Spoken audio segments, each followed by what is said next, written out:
Good morning, students. You would see in Brightspace that I've shared the project team charter requirements.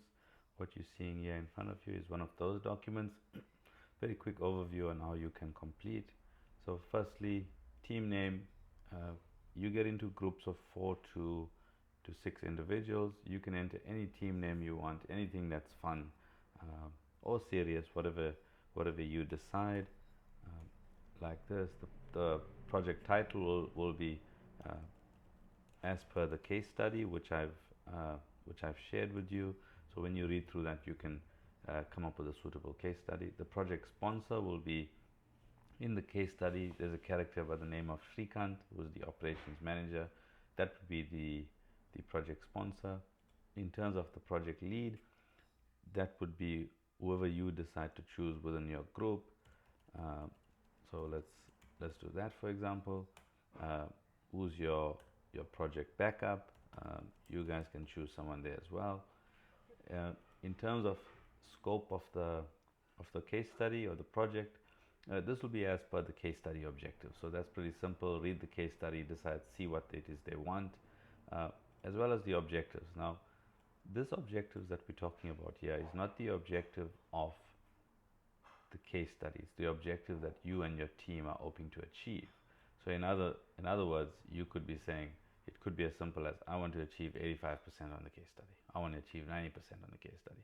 That is what you decide. Then we come to core values and expectations. And this basically is, as a project team, what are the values and expectations that you expect from each other? So this could be things like ensure task completion. It could be something like punctuality. It could be something like respect, etc. So you can list however many you want. Yeah, 2, 3, 4, 5. Team resources. What is it that your team needs? So for example, you need the people, the human skills. You're going to use the library. You're going to use Google Scholar. Those types of resources. Communication guidelines, and this also links up with core values and expectations, is what are the communication guidelines that you are setting for yourself and your team? What are the expectations from the different people? How are you going to communicate? When are you going to communicate? So these things are really important. And that then links up with communication tools. So what are the communication tools you're going to use? Examples could be email, WhatsApp, Teams, face-to-face meetings. The purpose of the team charter is that when you get a project team together, you want everybody to be focused on what it is you're going to deliver, what are your team objectives, but also how are you going to go about doing work and communicating with each other. Okay, so that's what that talks to. If you then come here to team roles, and this links up with team members, so you'll have a list of team members here.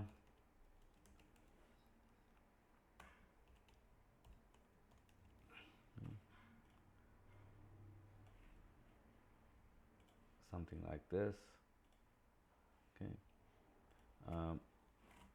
you'll enter your guys' student numbers here, and then under team roles, you should have a list of these individuals there, and next to each role that you identify, you put a person next to it. So for example, one of the roles is team lead, and that person would be there. Okay. So you'd go through the list. You could have someone to be doing research, someone who's tackling question 1, someone who's tackling the presentation. And then for each skill, for each role that you list here, you have to say what's the key skill that you want that person to do. Okay? So that in a nutshell is essentially what the project charter document should look like.